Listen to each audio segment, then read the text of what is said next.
What would you do if your sister tried to ruin your engagement in front of everyone?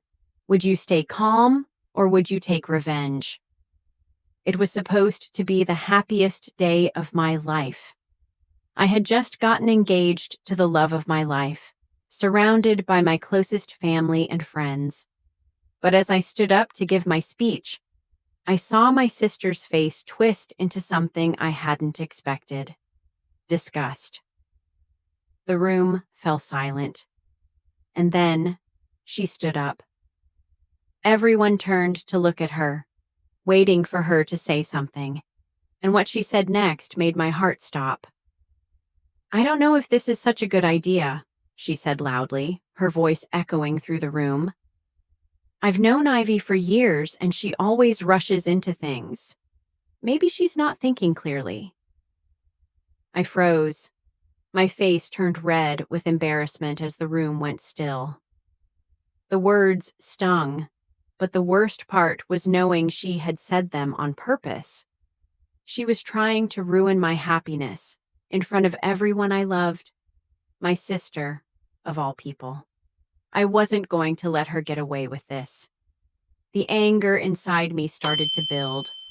I had spent my whole life trying to make her proud, trying to be the good daughter, the good sister.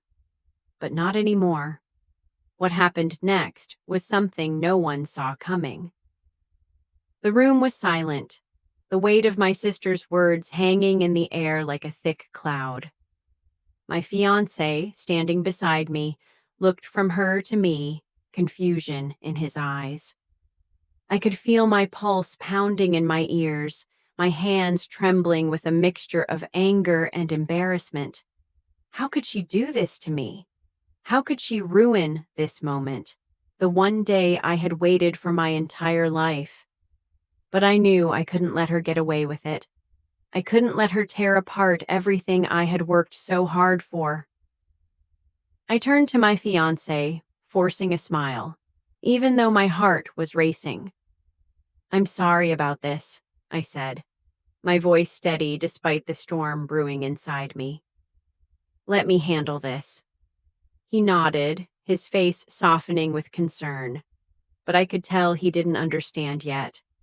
I didn't expect him to. No one would understand, not unless they had been through the years of manipulation, the constant undermining, the little comments that chipped away at my confidence. My sister had always been the center of attention, always the one who got what she wanted, but not anymore. "Please sit down, Abby," I said, my voice more commanding now. "We'll talk about this later." She didn't listen. Instead, she stepped forward, her eyes flashing with defiance. "You think you can just brush this off? Do you even know what you're doing, Ivy? You're rushing into this with someone you barely know. I'm just trying to save you from making a huge mistake." I couldn't take it anymore. The anger I had been holding back for years finally exploded. "You think you know what's best for me. You've always tried to control my life, but I'm done letting you do that. This isn't your choice, Abby. It's mine." My words echoed in the room, and for a moment, the silence was deafening. I could see the shock in her eyes, the surprise that I had finally stood up for myself. But then it was replaced with something darker, something colder. She had always thought she could manipulate me, always believed that I would be the one to back down. But not this time. "You're pathetic," she snapped. "You think you can just get away with this? You'll regret it." I stood tall, refusing to let her words get under my skin. "You're the one who will regret this, Abby. You just exposed who you really are, and I'm not playing this game anymore." I turned away from her, walking back to my fiancé, who was still standing there, shocked. But I could see the respect in his eyes now. He wasn't questioning my decision anymore. He wasn't questioning me. As we left the venue, I could feel the weight lifting off my shoulders. Abby's words were nothing but empty threats. She had thought she could tear me down, make me feel small in front of everyone. But what she didn't realize was that I was stronger than she thought. I wasn't going to let her control me anymore. I wasn't going to let anyone control me. The days after that confrontation felt like a blur, but a different kind of blur. My mind was clearer than it had been in a long time. For the first time, I wasn't worried about what my sister would think or how she would react. I wasn't concerned with keeping the peace, with trying to make everyone happy. I was finally focusing on me, on what I needed. And for the first time in my life, I felt empowered. But as the days went on, the fallout started. Abby didn't let up. She tried reaching out, sending me long messages, asking to meet and talk. But I knew better. This wasn't about reconciliation. It wasn't about her being sorry. It was about her trying to manipulate me again, trying to make me feel guilty for standing up for myself. I ignored her messages, and it only seemed to escalate. She began telling our relatives that I was selfish, ungrateful, and disrespectful. My mother, who had always sided with her, started calling me, pleading with me to make peace. But the more she pushed, the more I knew I had made the right decision. It wasn't just Abby I had to distance myself from. It was the entire dynamic we had, the toxic pattern I had let her and others keep me in. Then, one day, I got a message from my cousin, Sarah. She said Abby wanted to talk, face to face. I thought about it for a while. Was I ready for that? Was I ready to confront the person who had tried to ruin the happiest day of my life? Was I ready to let her think she could manipulate me again? But as the day went on, I realized something. I wasn't meeting Abby to apologize or make amends. I was going to meet her to make sure she understood the consequences of her actions. I wasn't doing this for her. I was doing it for me. I wanted her to know that this time I was in control.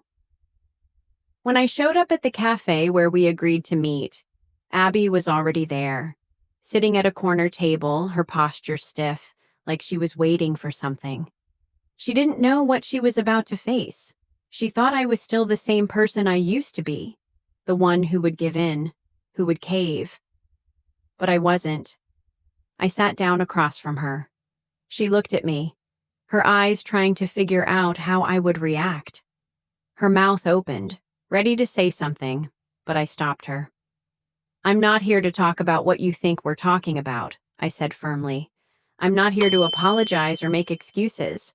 What you did at my engagement was unforgivable. You tried to ruin it. You tried to ruin me." She flinched, but I wasn't done. "You've manipulated me my whole life, Abby. I let you.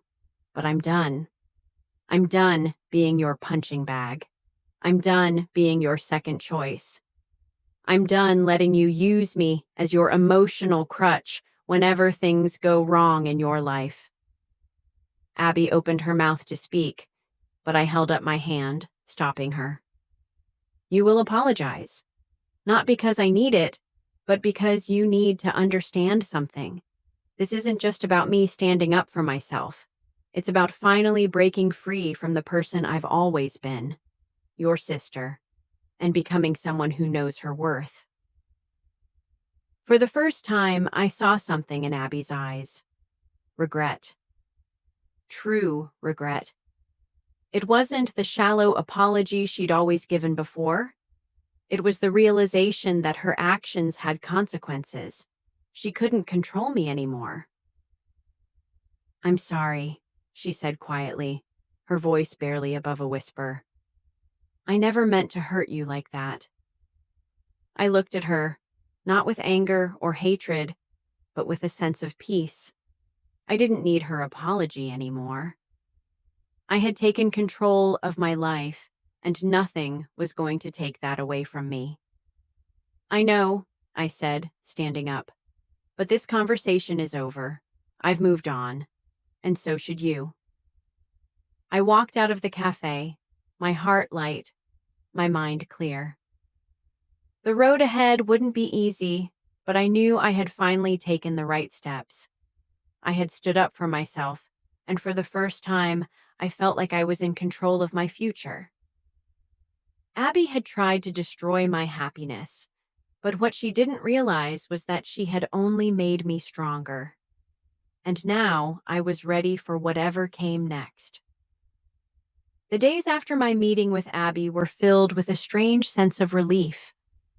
For once, the weight of the years of emotional manipulation wasn't crushing me. It wasn't just about what happened that day. It was about how much I had finally learned. I had stood up for myself, drawn a line, and most importantly, I had let go of the guilt that had been eating at me for years. But the consequences of standing my ground didn't end there. As much as I hoped Abby would accept my boundaries, the situation only continued to unfold. It wasn't long before I started hearing whispers.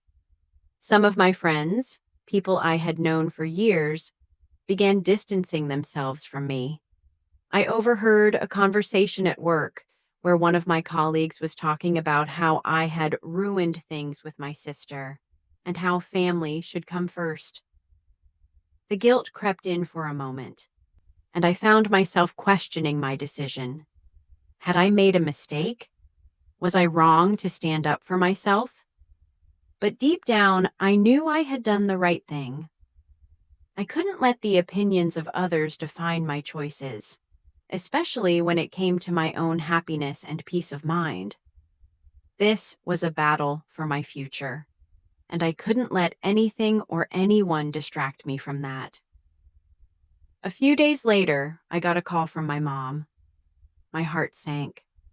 I hadn't spoken to her since the engagement, since everything went down with Abby. My mom, who had always stood by my sister's side, was now calling to see how I was doing. I took a deep breath before answering, bracing myself for whatever was coming. "Hey, Ivy." Her voice was softer than usual, almost hesitant. "I just wanted to check in on you. I've been hearing a lot from Abby, and I know things have been rough." I could tell she was walking on eggshells, unsure